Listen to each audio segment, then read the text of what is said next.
morning and welcome to Monday. I'm Kelsey Marier, your host and producer for Morning Pulse, which I bring you every weekday morning as top local headlines for Southeast Minnesota and Northeast Iowa right here on your phone or your laptop or your computer screen, wherever you're watching us from digitally. We hope that you are getting use out of these local headlines, and I hope that you continue to join us every weekday morning at 8:30 right here for these headlines. We try to do this in a quick format just in case you don't have time to watch an entire newscast on your TV maybe, so this still gets you your local headlines and all the information you kind of need to know to start your day and start this Monday, this new week, on the right foot, and then you can get back to whatever you're doing, whether that's work or getting ready for school, now that back to school is starting back up here in our area, or anything like that. So we hope you're having a good start to your Monday, and today I am bringing you 3 local headlines in the region that I just mentioned, Southeast Minnesota, Northeast Iowa.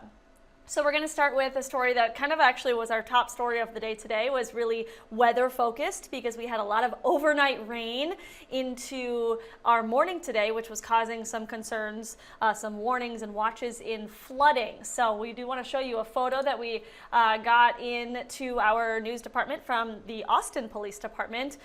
Because of all the rain that we had overnight into this morning, some of the streets in the Austin area we're seeing some flooding, as you can see from this photo. It was shown to us from the Austin Police Department. We saw it on their Facebook page. The photo you're seeing is a flooded street, the main street at at 11th Avenue Northwest. You can see the water is up to the cars. I mean, the tires are all hidden from the water. So definitely a dangerous situation there. Officers put this out on their Facebook, kind of asking residents to stay home due to these conditions. They don't want anybody going out and getting into any trouble or getting stuck by any means in kind of flooded water. So obviously we were keeping a close eye on the roads. The police in Austin were keeping a close eye on the roads, obviously hoping that the water just continues to recede now that the rain has kind of stopped, although it is still going to be kind of an active rainy day throughout the day. Meteorologist Ted Schmidt had said on our weather patio in Rochester overnight into this morning, from the rain all through the weekend, we had gotten 3 inches of rain. So that's kind of a lot over just a couple of days. So just a reminder, of course, from authorities not to drive through any standing water like you see on this on your screen here of this photo. Don't drive through any flooded streets, whether you think that you can or not. It is just not safe. So instead, you're asked to turn around and maybe find an alternate route. So we just wanted to bring that to your attention today, that there may be flooded areas, flooded streets where you live. So just have a warning on that, and just keep an eye on the weather forecast for today. You can do that with our KATTC News or weather apps downloaded right to your phone. Our meteorologists are going to be pretty busy today making sure that they're tracking all of the weather that is in store for today. And some of that has been happening this morning and even right now. So just want to make sure you're aware of that.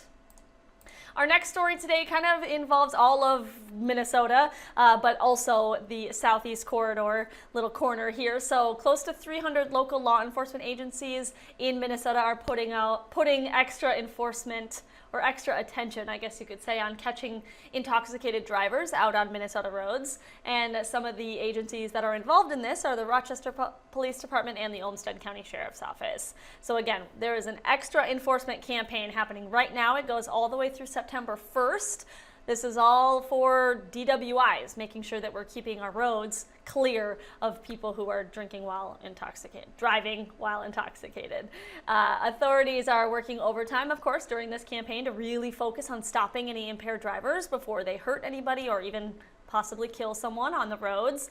According to some data that we had collected from state officials, as of Sunday, there have been more than 16,000 Minnesotans who have been arrested for driving impaired in 2025 alone.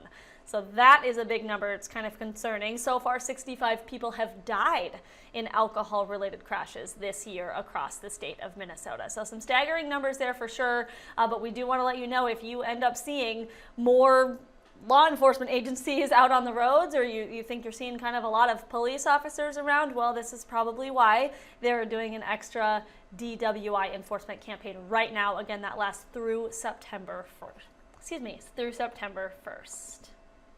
And finally, our last story is going to impact some drivers and people in Rochester. We kind of have a traffic alert we want to make sure you know about because starting today, the city of Rochester is starting to upgrade its technology at its 6 public parking ramps.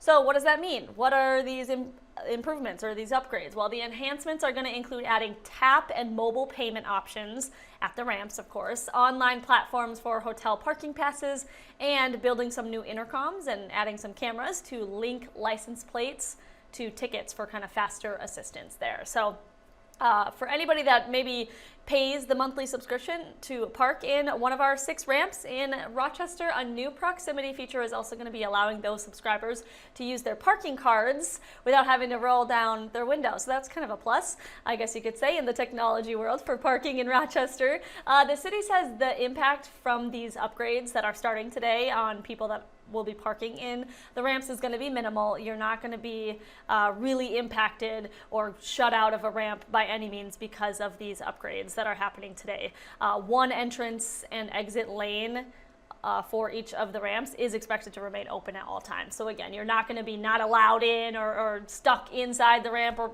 any of that, but we just wanted to let you know that there are some improvements being done to the technological side of parking ramps in Rochester. So that is our third and final news story for the day. Obviously, I touched a little bit about the weather for today. We've been seeing some rain. You might hear some thunder and see some lightning throughout the day too. We know that there's been some strong storms in northeast Iowa and southeast Minnesota overnight and into this morning, and we are going to still see some rain chances later today. So again, you can get all of the weather information from our weather experts, of course, our meteorologists. We have 5 of them here at KTTC. They have all that information for you at kttc.com. You can also get that again on our free KTTC First Alert Weather app downloaded right to your smartphone.